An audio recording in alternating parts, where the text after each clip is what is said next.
இன்று முதல் தமிழகத்திலிருந்து கேரளா, ஆந்திரா, கர்நாடகா, புதுச்சேரி உள்ளிட்ட அண்டைய மாநிலங்களுக்கு பேருந்துகள் இயக்கப்படாது என்று ஆம்னி பஸ் உரிமையாளர்கள் அறிவித்திருக்காங்க. கேரள மாநிலத்தில் முறையாக சாலை வரி செலுத்தாமல் இயக்கப்படாததாக கூறி 30 ஆம்னி பேருந்துகளுக்கு மொத்தமாக 70 லட்சம் ரூபாய் அபராதம் விதிக்கப்பட்டது.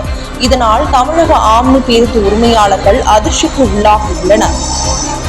இத்தகைய சூழலில் தமிழ்நாட்டிலிருந்து வரும் ஆம்னி பேருந்துகளுக்கு சாலை வரி விதிப்போம் என்ற மற்ற அண்டைய மாநிலங்களில் அறிவிக்கப்பட்டதாக செய்திகள் வெளியாகியுள்ளது. குமரி வழியாக கேரளா செல்லும் ஆம்னி பேருந்துகள் எண்ணெய் பகுதியான காளியங்காவலியை பகுதிகள் நிறுத்தப்பட்டது.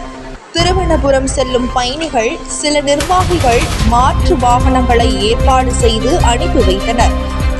இதன் காரணமாக அண்டைய மாநிலங்களில் ஆம்னி பஸ்கள் வசூலிக்கப்படும் வரிக்கு எதிர்ப்பு தெரிவித்து ஆம்னி பஸ் உரிமையாளர்கள் போராட்டம் நடத்தி வருகின்றனர்.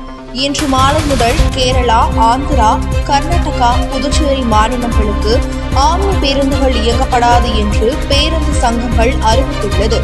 அண்டைய மாநில அரசுகளுடன் தமிழக அரசு பேசி தீர்வு காண வேண்டும் என்றும் அவர்கள் கோரிக்கை விடுத்துள்ளனர்.